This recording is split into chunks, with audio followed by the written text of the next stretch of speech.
de ouvir, alguns de vocês já cansaram de ouvir isso. Se você está cansado de ouvir isso, está na hora de você começar a ensinar isso.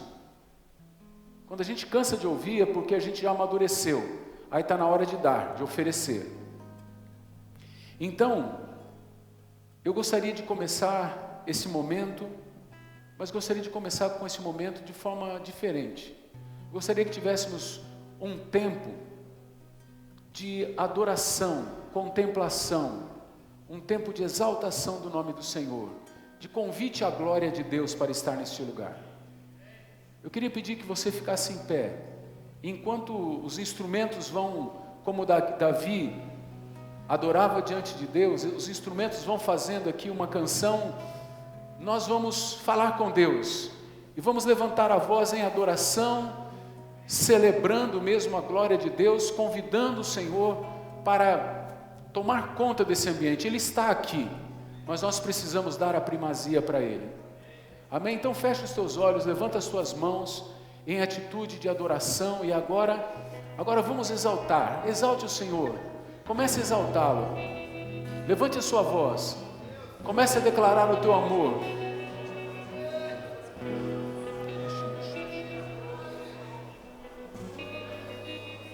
Fala com Deus, fala com Deus. Você que ora em línguas, ore em línguas. Você que ora em línguas, ore em línguas, porque as línguas exaltam ao Senhor.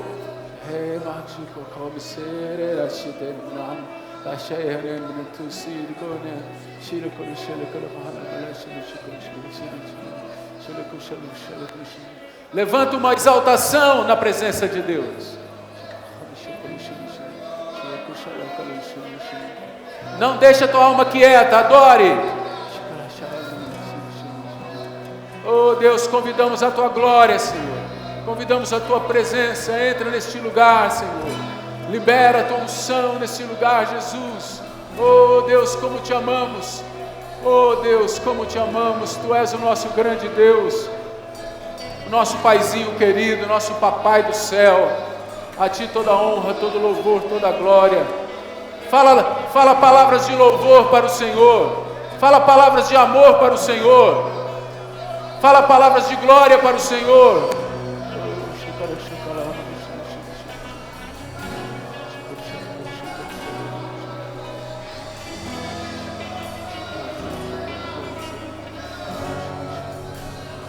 Oh Deus, te exaltamos, Senhor. Passa sobre nós, Deus. Passa sobre esta casa, Deus. Tu és maravilhoso, precisamos de Ti. Necessitamos do Senhor. Oh Deus, seja exaltado, glorificado, engrandecido. Seja, Senhor, manifestado no nosso meio com poder, Senhor, e majestade. Oh Deus, vem, Senhor, e mova-te aqui neste lugar.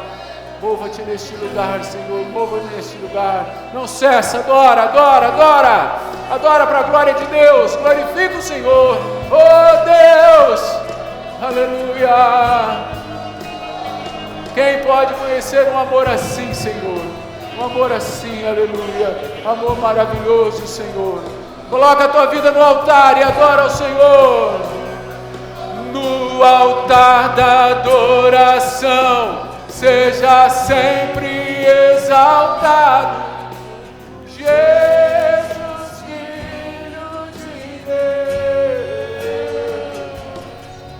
Deixou a sua glória, morreu em meu lugar.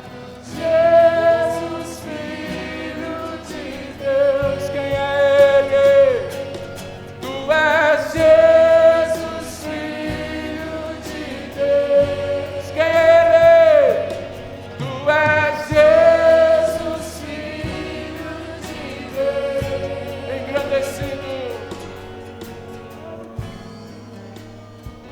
Seja exaltado, engrandecido,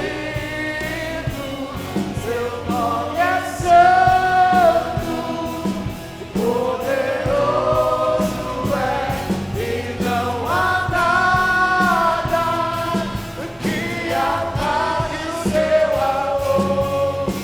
Na cruz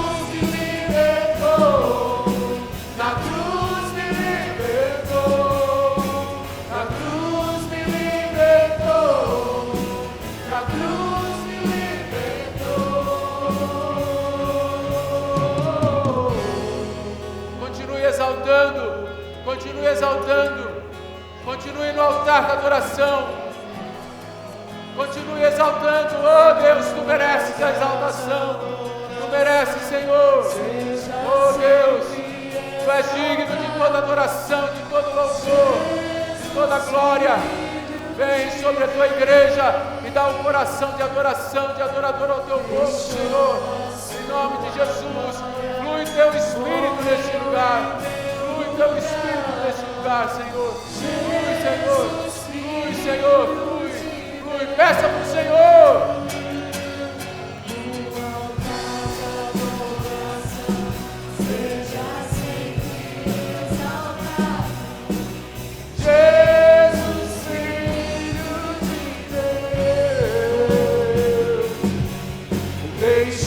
A sua glória morreu em meu lugar. Jesus, Filho de Deus. Quem é? Tu és Jesus, Filho de Deus. Então engrandeça-o. Seja exaltado, engrandecido. Levanta as suas mãos.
Exalta, amado, exalta o Rei.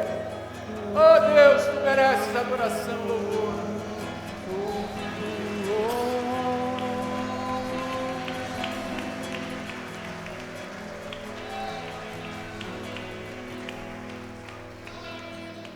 Nesse mesmo espírito, abre a tua Bíblia em Mateus 5, ainda em pé. Mateus 5.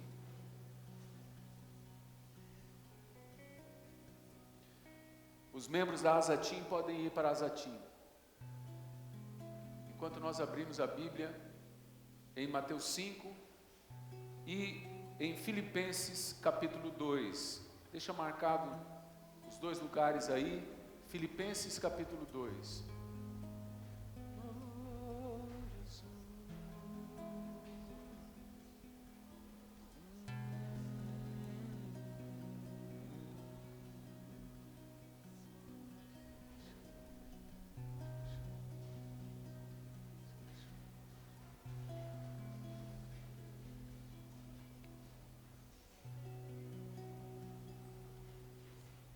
Mateus capítulo 5. Vendo as multidões, subiu Jesus ao monte e assentou-se. Seus discípulos aproximaram-se dele, e ele começou a ensiná-los, dizendo: Bem-aventurados os pobres de espírito, porque deles é o reino dos céus.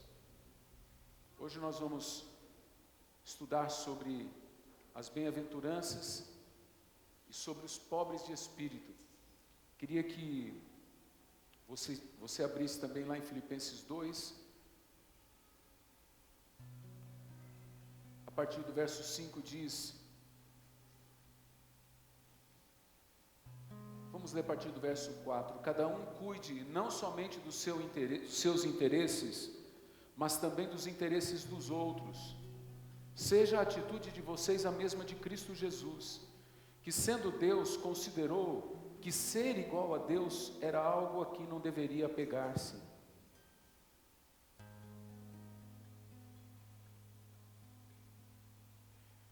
Mas esvaziou-se a si mesmo, vindo a ser servo, tornando-se semelhante aos homens, e sendo achado em forma humana, humilhou-se a si mesmo e foi obediente até a morte de cruz. Por isso Deus o exaltou à mais alta posição e lhe deu um nome que está acima de todo nome, para que ao nome de Jesus se dobre todo joelho no céu e na terra e debaixo da terra, e toda língua confesse que Jesus Cristo é o Senhor, para a glória de Deus Pai. Amém? Podem sentar, queridos. Obrigado.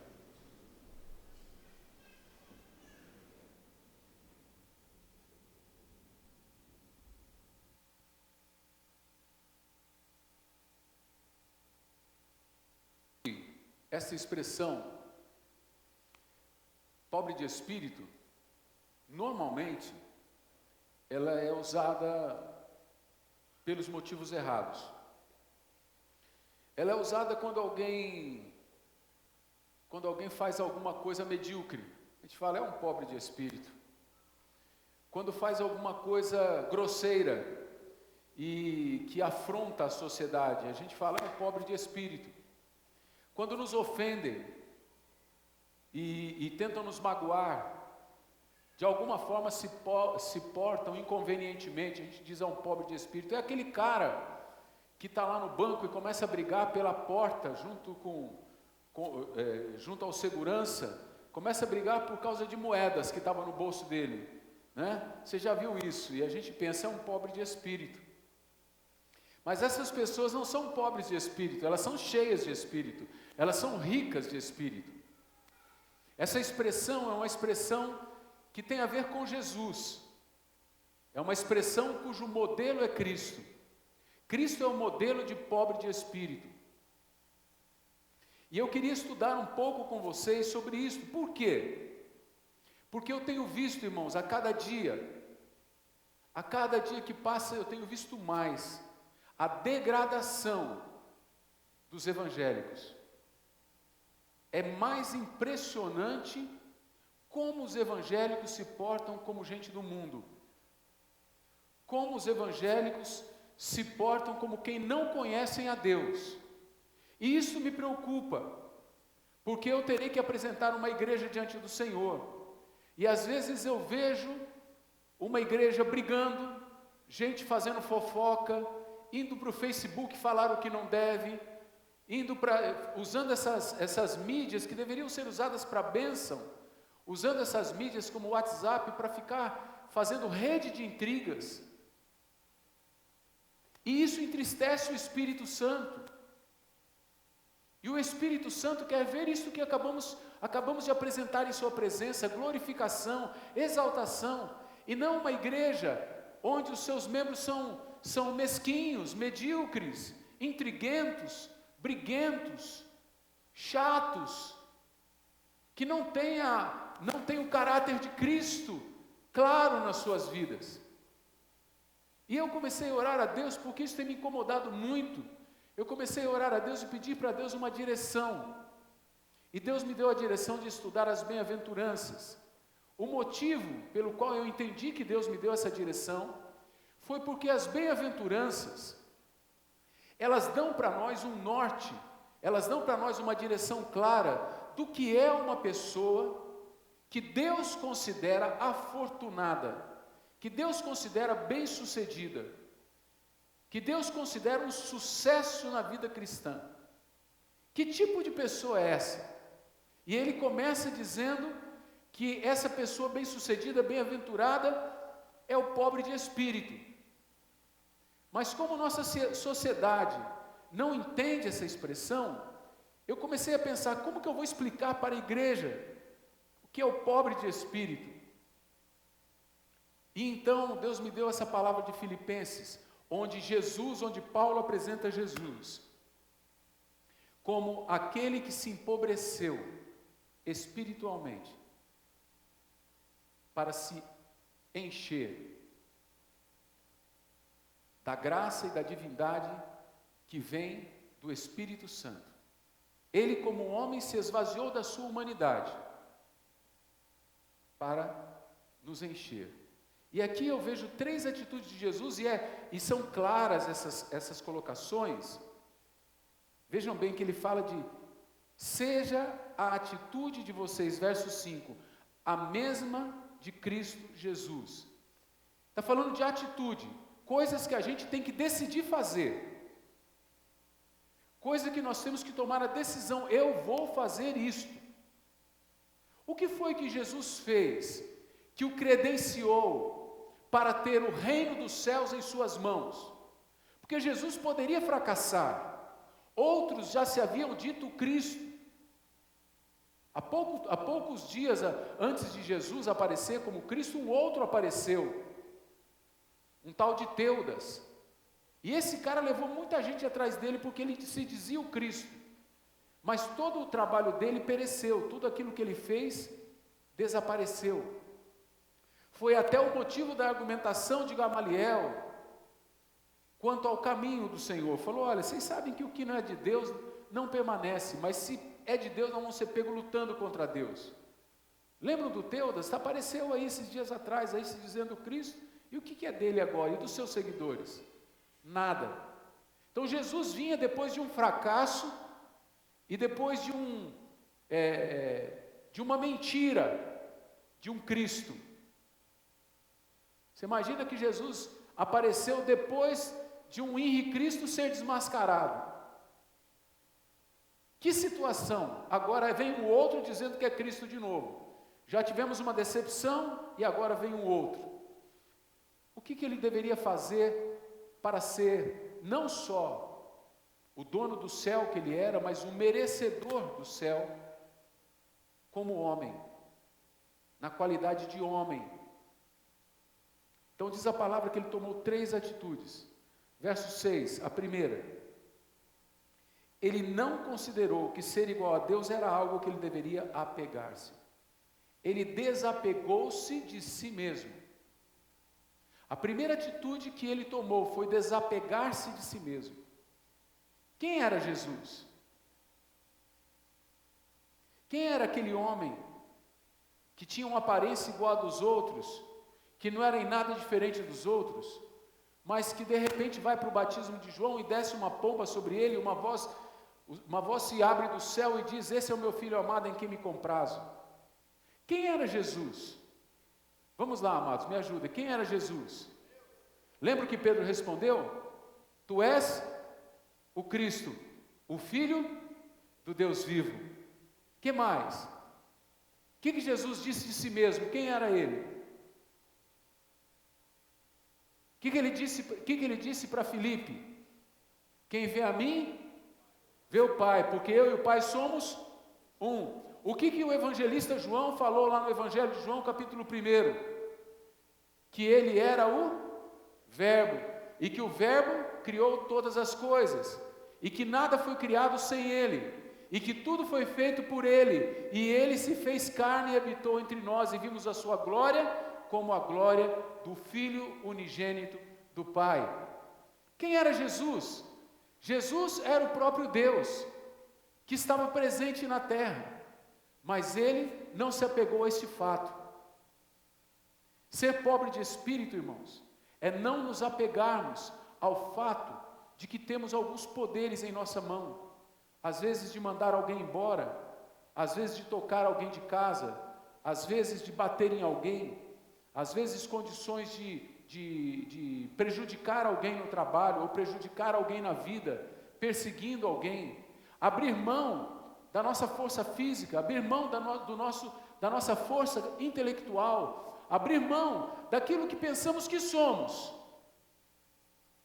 Com que finalidade?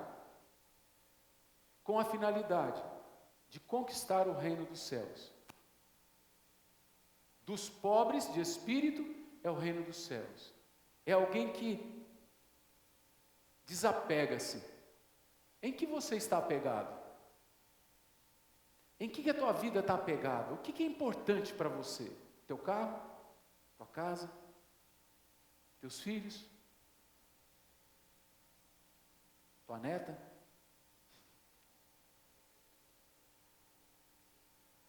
Teu orgulho? Tua inteligência? Tua capacidade pessoal?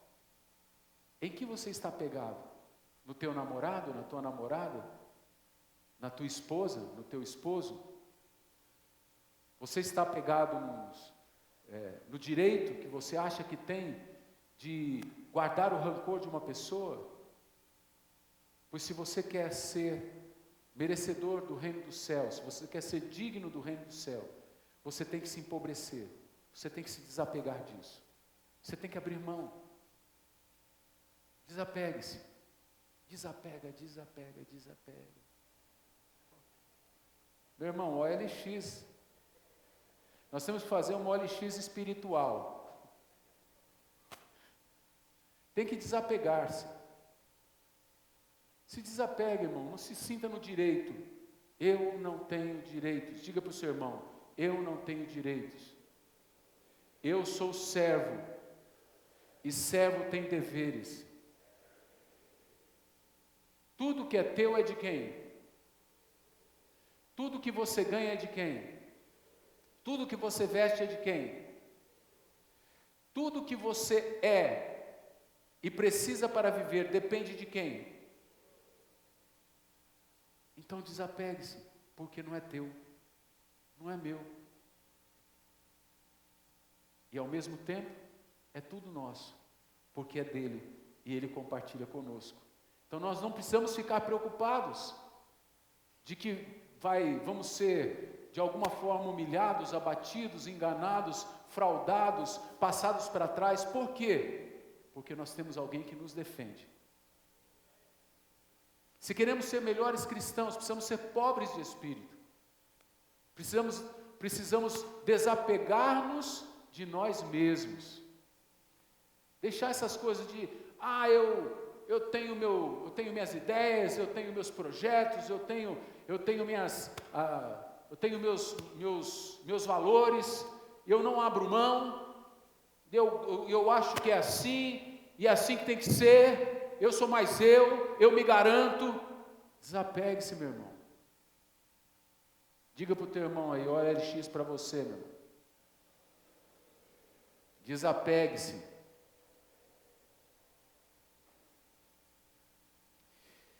Segunda atitude que Jesus tomou, verso 7. Ele esvaziou-se a si mesmo. Ele não só abriu mão, mas ele esvaziou-se. Tudo que ele tinha de sonhos, de expectativas, tudo que ele tinha de projetos pessoais, tudo que ele tinha dentro dele, ele abriu mão. Nós precisamos abrir mão, se queremos ter o reino dos céus, porque dos pobres é o reino dos céus, dos pobres de espírito. Nós precisamos esvaziar-nos a nós mesmos. Às vezes a gente é muito cheio de si, às vezes a gente acha que sabe, a gente tem opinião para tudo. Eu não sei se você é assim, eu sou assim. Eu tenho resposta para tudo. Minha mulher pergunta para mim, onde você aprende essas coisas? Você tem resposta para tudo. Eu tenho resposta mesmo para aquilo que eu não tenho certeza. Eu tenho resposta. Você também é assim? Quantos são assim? A hora que eu vi, eu já dei resposta. A hora que eu vi, eu já falei com convicção sobre física quântica. Eu nunca estudei física quântica na minha vida, eu não sei nem o que é. Mas se você perguntar, eu te dou uma resposta. Sabe o que é isso, irmãos? Isso é arrogância. Isso é presunção. É a gente achar que sabe alguma coisa. E a Bíblia diz que o homem que é sábio aos seus próprios olhos não passa de um tolo. Quantas vezes a gente tem brigas entre o casal porque a gente não aceita a opinião do outro, não aceita sequer avaliar o que o outro está dizendo. Se realmente é uma coisa que é boa ou não. Mas como a gente tem a opinião da gente, a gente não se esvazia. Disse de um chinês, de um mestre chinês, que ele estava conversando com seus discípulos, e então havia um discípulo que, eu não sei se você já conversou com gente assim, mas eu já conversei com gente assim e já me portei assim. Você conta uma piada, antes de você acabar, o cara já tem outra. Você conta uma bênção, o cara quer contar uma maior. Você fala que expulsou um demônio, o demônio do cara é maior ainda que o seu. Tudo ele tem uma coisa melhor que a sua. Você já viu gente assim? Quantos já viram? Levanta a mão. Agora vamos para a honestidade. Você já se portou assim? Eu já. A hora que eu vou ver, eu estou atravessando o cara, já contando a minha bênção. Eu estou contando a minha história, estou contando a minha piada. Porque a gente está cheio, a gente quer falar. A gente quer se apresentar, falar, dizer. Jesus disse, tudo que eu falo, eu não falo de mim mesmo, mas eu falo porque eu ouvi do meu Pai. O que eu estou falando são coisas que me foram dadas para dizer. Eu não estou falando aquilo que eu penso. Teve em alguns momentos, Jesus soltou algumas das suas indignações. Teve um momento que ele não estava mais suportando os discípulos. Tem um momento que é difícil aguentar o outro que está ao nosso lado. Foi uma convivência muito estreita durante 3 anos. E teve uma hora que ele falou, olha, até quando que eu vou ter que aguentar vocês? Vocês não creem em nada. Por mais que vocês vejam, vocês não creem. Até quando que eu vou ter que suportar vocês? Jesus usou essas palavras. Num outro momento, Jesus está tendo uma visão porque ele estava vendo, enxergando, não era uma visão celestial, era uma visão de ver mesmo, de vista. Ele estava olhando e vendo dentro do templo os caras fazendo as maiores maracutaias com o culto a Deus.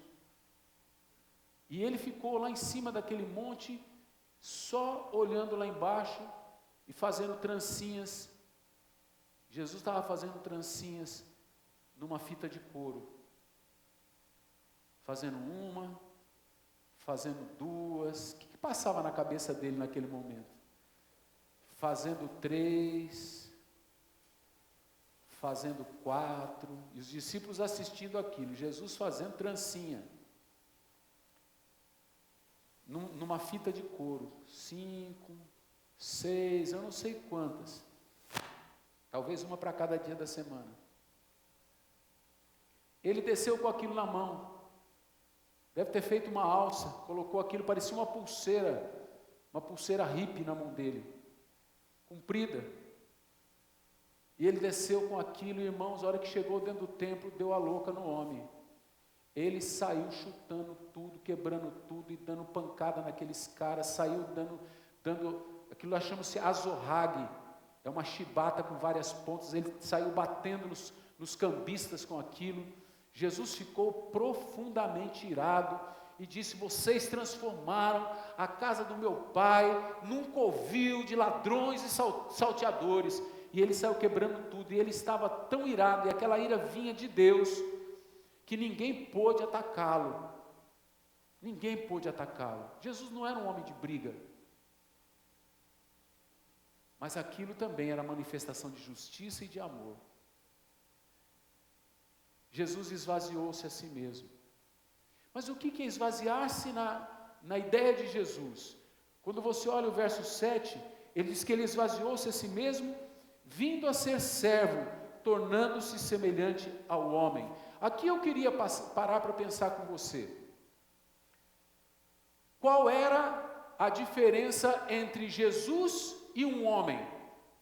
Você pegar Jesus e um homem, qual era a diferença entre os dois? Quem olhava para Jesus e olhava para um homem, o que via? Oi? Via 2 homens. Mas qual era a diferença entre esses 2 homens? Um era Deus e o outro era homem.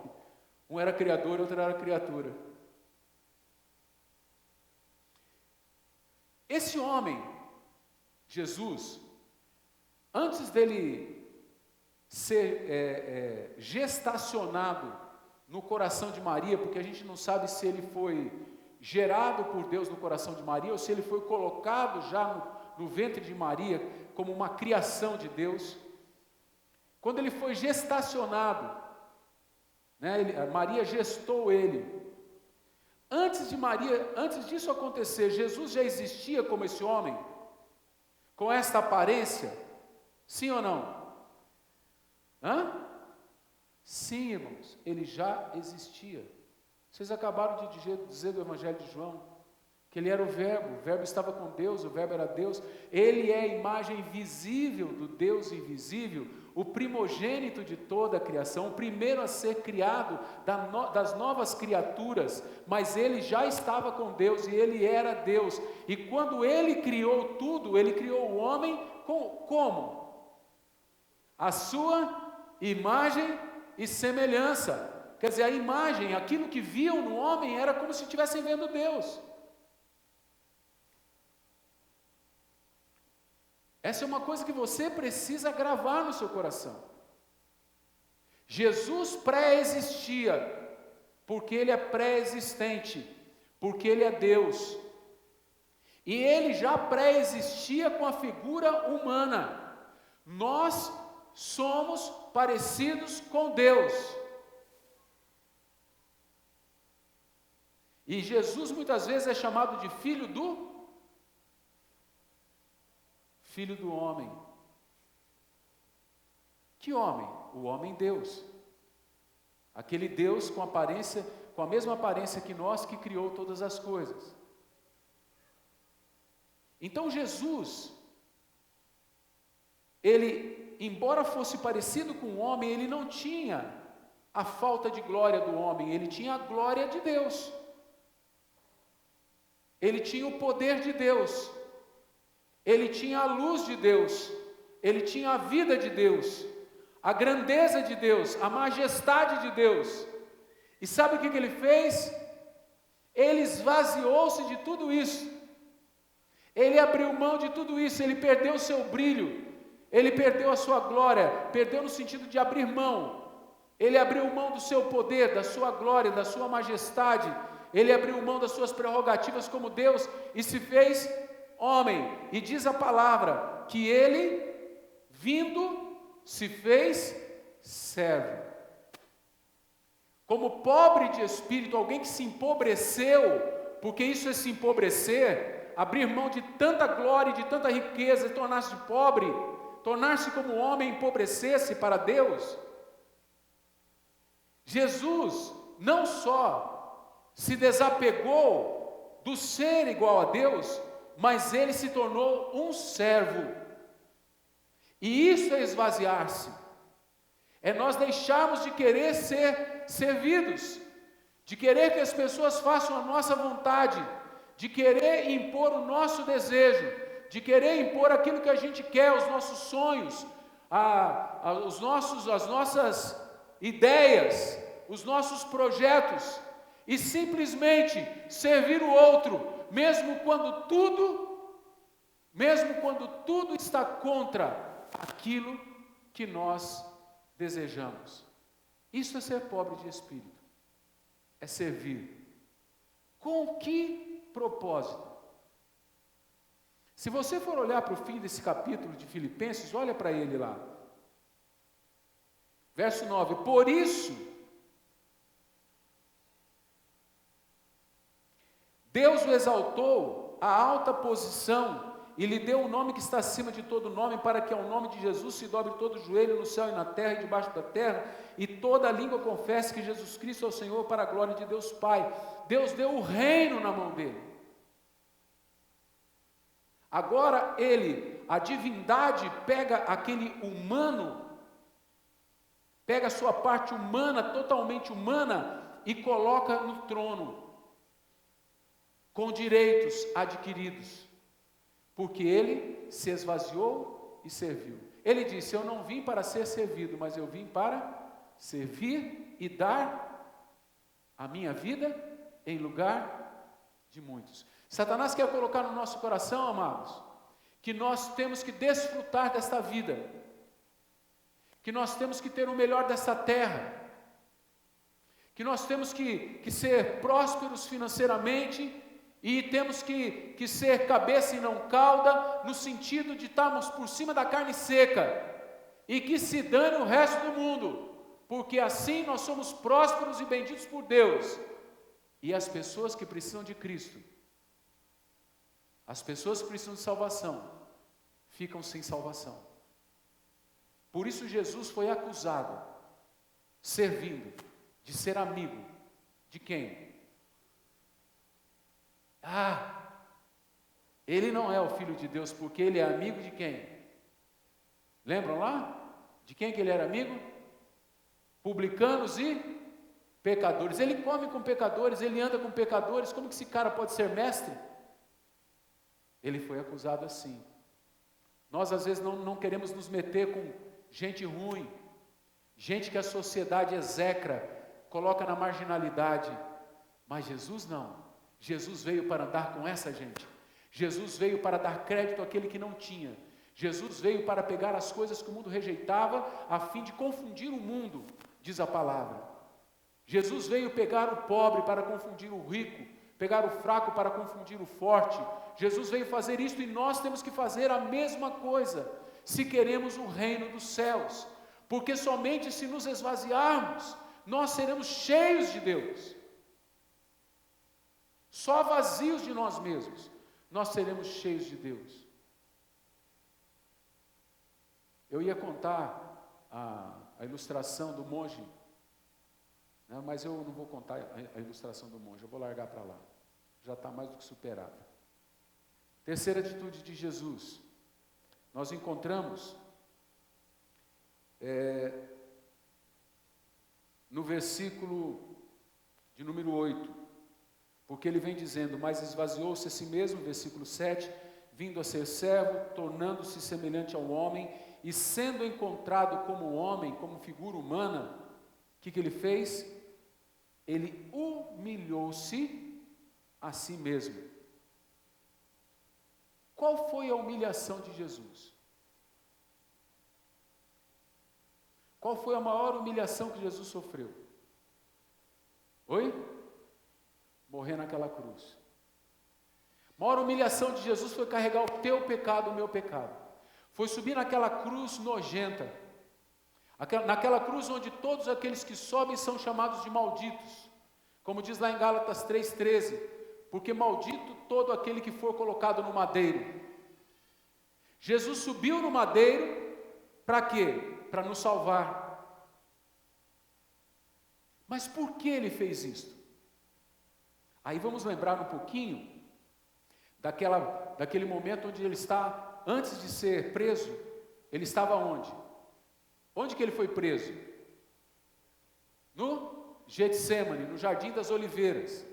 E quando ele estava ali, pouco antes de ser preso, ele por 3 vezes ele teve uma conversa com Deus, e por 3 vezes ele disse a mesma frase: Pai, se for possível, passa de mim esse cálice, contudo, não seja feito como eu quero, olha a obediência, mas como tu queres. Quer dizer, eu não quero morrer nessa cruz, eu não quero me encher de pecado, eu nunca vi pecado em mim, eu não sei nem o que é pecado, eu nunca vivenciei essa sujeira, essa imundícia que esse povo comete por aí, eu nunca vivenciei esse tratamento diabólico no coração das pessoas, eu nunca provei desse amargo. Pai, se for possível, passa de mim beber desse cálice de maldição. Contudo, eu prefiro mais obedecer.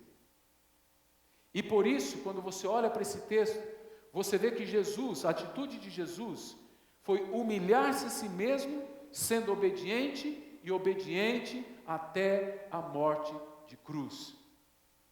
Você sabe quando é que nós nos colocamos no nível daqueles que vão entrar no reino dos céus? Quando nós decidimos ser obedientes. E aí me preocupa, irmãos. E aí me preocupa quando eu vejo pessoas questionando a autoridade do seu pastor, questionando a autoridade da sua liderança. Quando Deus diz, obedecei os vossos guias, porque eles velam pelas vossas almas, como quem há de prestar contas por elas. Davi não se levantou contra o ungido de Deus. E você vê gente falando contra pastores na internet, não só contra a minha pessoa, mas eu fico vendo os crentes falando contra pastores, contra missionários. vejo como absurdo. Às vezes um pastor coloca lá, esse dia atrás eu ouvi um bispo, amigo meu, colocar fazendo uma postagem, mas ele leu tanta besteira a respeito dele, que eu só posso supor uma coisa: essa gente está muito cheia de si mesma. Como que pode um homem falar tanta besteira para o outro, em especial para alguém que foi ungido para proclamar a palavra de Deus? A igreja está minada. A igreja está minada com fofoca, com maledicência, com eu acho, com eu creio que é assim, eu sinto no coração, Deus me disse coisas que nunca Deus disse. Tem um momento no Velho Testamento que Deus fala que vocês arrumaram profetas que lhes falam segundo os vossos corações, para agradar o coração de vocês. Irmãos, nós precisamos querer ser agradados, precisamos querer agradar a Deus, obedientes a Deus, obedientes aos princípios, aos valores da palavra, aquilo que a palavra diz, e ter temor no coração, porque o temor é o princípio de um homem sábio, é o início, é o que dá o start para a sabedoria de um homem, é o temor. Um homem que não teme diante das suas atitudes, um homem que toma atitudes, uma mulher que toma atitudes impensadas para falar, para agir, ainda é tolo, ainda é tola e precisa crescer em sabedoria. Deveríamos ter medo. Ontem eu estava assistindo o casamento da Bárbara Botasso e do Gustavo, e o pastor Juba foi falar sobre temor, e ele começou a falar sobre isso, que temor não é só respeito por Deus. Eu completo, temor é ter medo. Ter medo do que pode acontecer quando eu abro a minha boca para falar palavras frívolas, das quais eu vou ter que dar conta de cada uma delas, das quais Deus vai pedir conta. Quando eu abro a minha boca aos céus para falar besteiras, e às vezes em oração diante de Deus eu falo coisas que Deus está reprovando, e que Deus não pode dar ouvidos àquilo, e que Deus considera amaldiçoado. Estou rico, cheio, achando que eu posso levantar a minha boca diante dos céus e dizer coisas grandiosas diante de Deus. Quem somos nós, irmãos? Somos pequenininhos. O melhor ato de justiça, meu e teu, é um trapo de imundícia. Nós precisamos sempre recordar essas coisas, porque somos tão pequenos, tão fracos, que se não fosse a misericórdia de Deus, nós seríamos consumidos cada dia, estaríamos passíveis de uma destruição pessoal. Porque em nós não habita naturalmente, não habita santidade, mas maldade. Por isso precisamos nos empobrecer de nós, nos empobrecer daquilo que aprendemos na vida, no nosso dia a dia. Nós precisamos jogar essas coisas fora, nós precisamos nos desapegar delas, nós precisamos nos tornar obedientes, nós precisamos nos humilhar e servir, precisamos nos tornar obedientes até a morte de cruz, de colocar a nossa vida na cruz. E aí podemos dizer como Paulo: já não sou eu mais quem vive, mas Cristo vive em mim.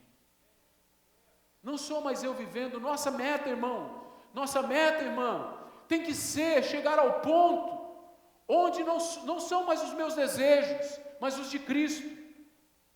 Não são mais os meus objetivos, mas os de Cristo. Não são mais as minhas palavras, mas as de Cristo. Não são mais os meus pensamentos, mas os de Cristo. Pastor, mas assim a gente fica bitolado. É isso, meu irmão. Só que a palavra é outra, não é bitolado não. A gente fica pobre de espírito. A gente se empobrece de nós mesmos para nos enriquecermos de Deus. Já não é mais o nosso espírito morto, sepultado, que comanda, mas é um espírito ressuscitado que atua dentro de nós pela ação do Espírito Santo. E aí haverá vida, e aí haverá prosperidade, e aí haverá bênção, e aí haverá vitória para cada crente. E o reino do céu se abrirá sobre nós. Bem-aventurados os pobres, porque dos tais é o reino dos céus. Se empobreça diante de Deus, porque assim Ele te enriquecerá. Amém? Quem aqui hoje precisa pedir misericórdia? Fique em pé, eu já estou em pé, mas não dá para ficar mais em pé do que eu estou. Eu estou só na misericórdia. Deus tem misericórdia da minha vida. Miserável homem que sou. Pai, obrigado, Senhor. Obrigado por falar conosco. Obrigado por ministrar o nosso coração. Obrigado por nos dar o exemplo de Cristo, nosso Senhor. E não só nos dar o exemplo, mas nos dar o próprio Cristo para viver em nós. Só que há um problema, Deus, nós não sabemos como lidar com isso. Nós precisamos da ajuda do Teu Espírito para lidar com isso em nós, para enquanto não sabemos orar, gemer por nós. Eu creio, Pai, que nunca vamos saber orar como convém, então gema sempre por nós, pede sempre, intercede sempre por nós. Tem misericórdia de nós, Senhor, porque sabemos, mais do que ninguém, embora, Senhor, habite em nós muita maldade, nós sabemos, Deus, que somos nada, que somos pó, e que ao pó um dia tornaremos. Deus, eu peço a Tua bênção sobre cada um que aqui veio, que a cada dia mais, eles diminuam, e o Senhor cresça neles. Faz isso em minha vida também, Deus. Cada um de nós, que a cada dia, nós desapareçamos. Senhor, quem dera pudéssemos ser como Enoque, andar tanto com o Senhor, já não sermos mais, e aí então, sermos levados. Deus, que exemplo maravilhoso de Enoque, que exemplo maravilhoso, Senhor, o de Elias, que sendo um homem fraco, sujeito às mesmas paixões que nós, um dia, Senhor, foi tomado num torvelinho, e foi levado aos céus em carruagem de fogo. Senhor, nós queremos ser esta gente, que não se aparta do Evangelho, da simplicidade do Evangelho. Basta ser pobre de espírito. Basta ser pobre de espírito. A gente não precisa de muita coisa. Mas, Senhor, isso é um trabalho enorme, gigantesco, porque é uma construção diabólica dentro de nós. E nós precisamos que o Senhor trabalhe isso em nós. E que o Senhor construa Cristo dentro de nós. Até que Cristo seja formado dentro de nós. E cheguemos à estatura de varão perfeito. Senhor, abençoa cada filho e filha do Senhor aqui, em nome de Jesus. Que a graça do nosso Senhor e Salvador Jesus Cristo, o amor de Deus, o nosso Pai, a comunhão do Espírito, esteja sobre todos nós, amados. Hoje, até voltarmos para a casa do Pai. Que o povo de Deus diga amém. Porque